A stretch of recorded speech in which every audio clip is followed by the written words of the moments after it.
Today we're going to learn on how to integrate trigonometric functions.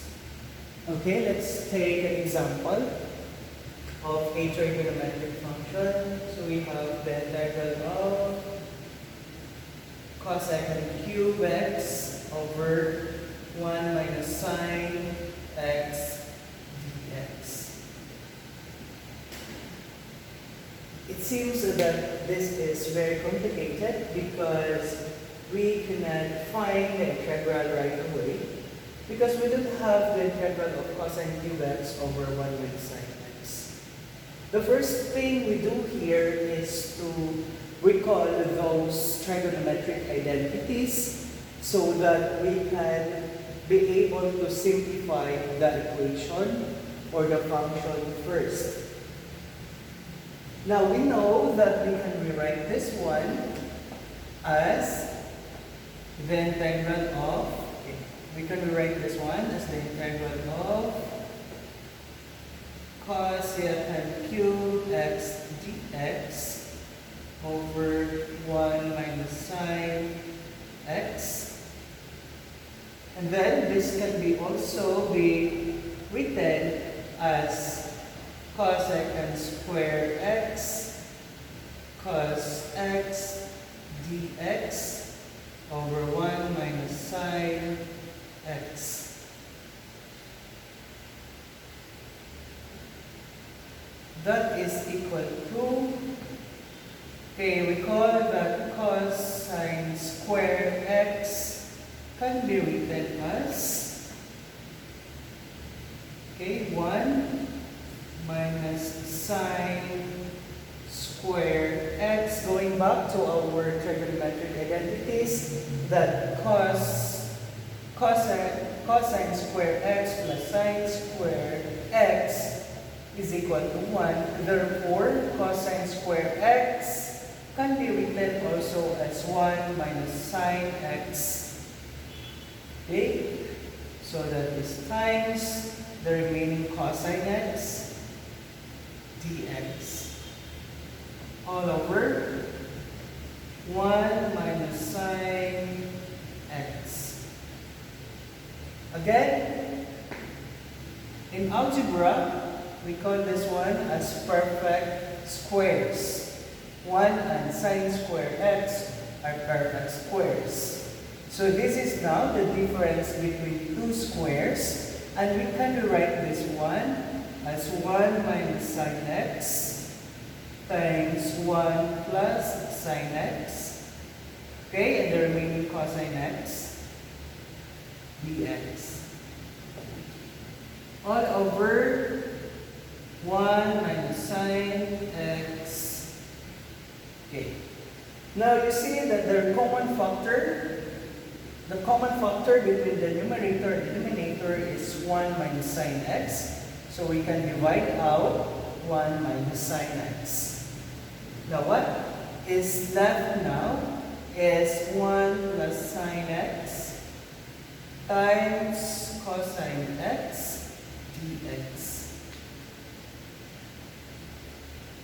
The next thing we're going to do, since there is no integral of 1 plus sine x, but there is an integral of cosine x dx, so we simply distribute this one to this expression. So we have the integral of 1 times cosine x is just cosine x plus sine x cosine x dx. So this is cosine x dx also. So plus sine x cosine x dx. Let us rewrite. Again, this is cosine x dx plus sine x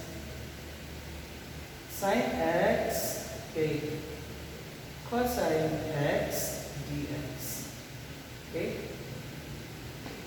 So we simply integrate cosine x dx plus the integral of sine x cosine x dx. Okay? But the integral of cosine x is just sine x plus c. Okay? So sine x plus, now what is the integral of sine x cosine x dx? Now that is our problem now because we don't have an integral of sine x cosine x dx directly. So we look for the integral of this first. Now let us solve it here. Okay? So the integral of sine x cosine x dx. So we just look for u. Okay?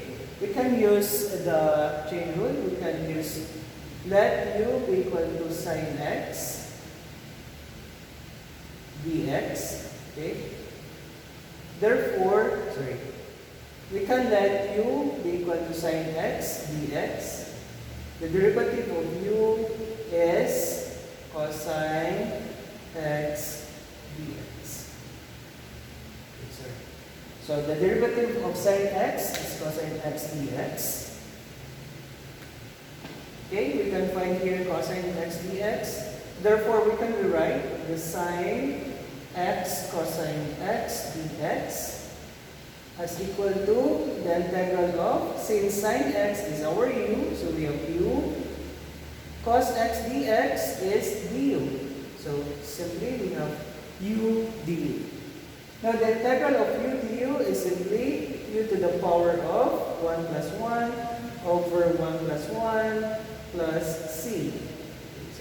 So there is no integral sign anymore because we integrated u already. So the integral sign must be removed. So we have equal to u to the power of 2 over 2 plus c. Now replacing u with our value, which is sine x, we have sine x quantity squared over 2 plus c. So therefore, the integral of sine x cosine x dx is just sine x quantity squared over 2 plus c. Or we can write that one as sine x plus sine square x over 2 plus c. So this is now our final answer. We have sine x plus sine square x over 2 plus c.